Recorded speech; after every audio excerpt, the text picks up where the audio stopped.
In this video, I'm going to go over my criteria on how to select PLR digital products to use for your business.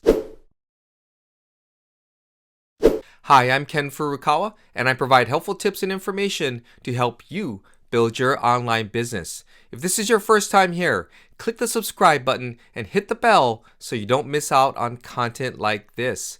And if you're looking to start affiliate marketing, then click on the link below to follow a proven, beginner-friendly blueprint and start your affiliate marketing business today. There are many pros and cons about using PLR in your business. I've gone over them in my previous video, Should You Use PLR? Pros and Cons. And if you're here and you don't know what PLR is, then stop this video and head over to my other video, What is PLR and Why Do You Need It? For an in-depth explanation. But let's say after watching my videos, you've made up your mind. I'm gonna do it! And are going to move forward with using PLR. How do you go about selecting a PLR digital product? Do not fear, grasshopper. Here are the criteria you should consider when evaluating which PLR content is right for you. Criteria number 1. How long has this PLR content seller been around? Just type PLR content sellers into Google and you'll see a ton of vendors. While it may seem time consuming, you really should poke around their website to find out how long they've been around. And while I know this video is about choosing PLR products, it goes without saying that the ones who've been around a while likely provide high quality content at a good value, among other things. Notice I didn't say price. More on that later in this video. Also, try and locate any reviews and social proof about their site and content that they provide. Gather as much information as you can to ensure you're confident that they can deliver what they say they can. Here is an example of an established vendor, Earncome.com. The guy who owns this business, Jimmy D. Brown, is credited with creating the entire PLR industry as well as coining the term private label rights. In fact, he's been doing this since August of 2000. What were you doing back in 2000? As you will see from looking over his website, his main focus is on providing PLR content for internet marketers looking to create information products, videos, coaching courses, and more. You can check out Jimmy's site, Earncome.com. I've included a link in the description below. Now, let's take a look at one of Jimmy's products.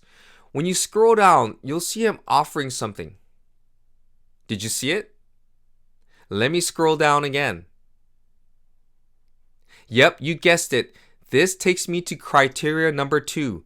Does the vendor offer free samples of the PLR products being sold? Hey, if you're like me, I love free samples. I try some samples whenever I'm at the supermarket. Anyway, I digress. Try before you buy. Same concept applies here. When you're allowed to see an excerpt of the product, you get a chance to evaluate the quality of writing, which is an important factor to consider before you invest your hard-earned money on PLR content. Let's download and take a look at an actual excerpt of this particular product.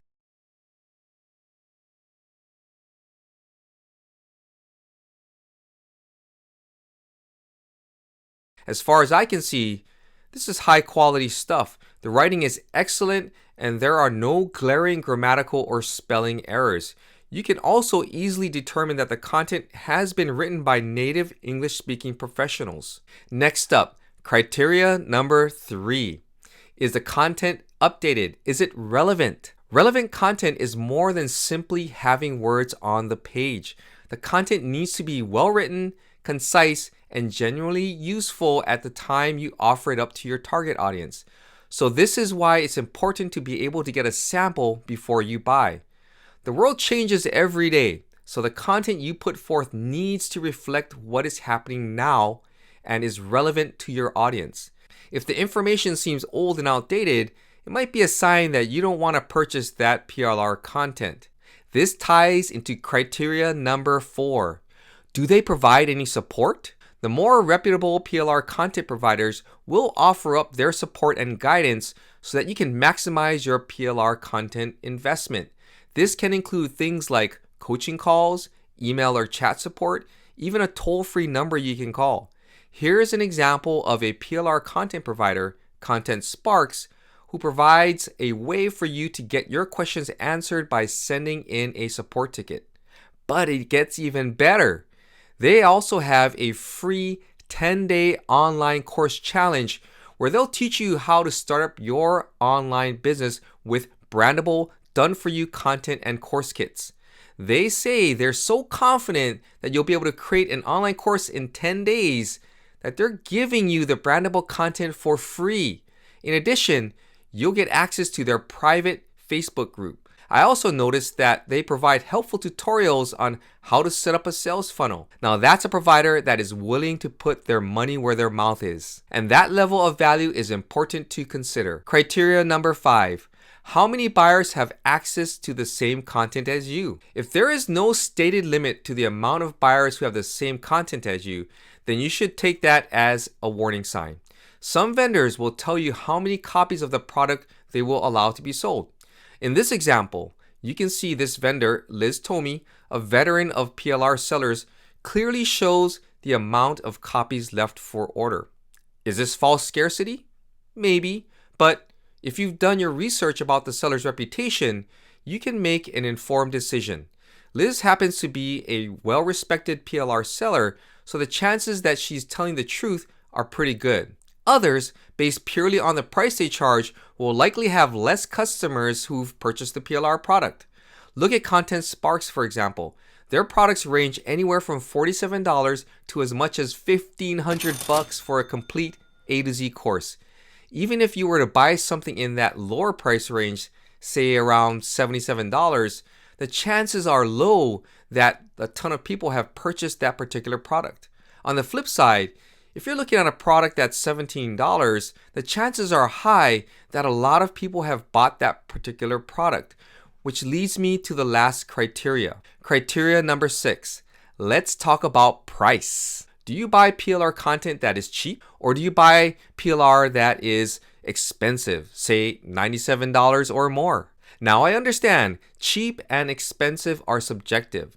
So keeping that in mind, a lot depends on your budget. If you can't afford to pay $97 for PLR content and all you can afford is $27, then obviously you should work with what you have. And if you've taken into consideration all the criteria I outlined earlier, then your chances of finding quality PLR that satisfies your needs is much higher. Keep in mind that just because the PLR content is more expensive doesn't mean it's much better, but you can still find affordable PLR content that has a high level of quality. And lastly, don't forget to make sure you understand what you can and cannot do with the content. Read the license, please. Nothing will bum you out more than to do all this research, finding the right PLR content. You whip out your credit card, and then you find out there are restrictions on what you can do with it. Here's a professional tip.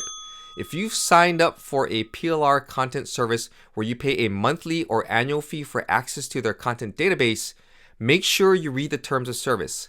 Sometimes when you stop your subscription, you lose the right to change or even use the content. Never assume that you know the terms of the licensing agreement. So there you have it, how to select PLR digital products. Did you find my criteria to be useful? Did I miss anything? And which ones are you planning to consider? Let me know by dropping a comment below. If you found this video to be helpful, please subscribe to my channel. And don't forget to hit the bell icon to get notified of my next video. Lastly, if you're looking to start affiliate marketing, then click on the link below to follow a simple yet proven beginner strategy to start your affiliate marketing business today. I'm Ken Furukawa from kenfurukawa.com, and I'll see you in my next video.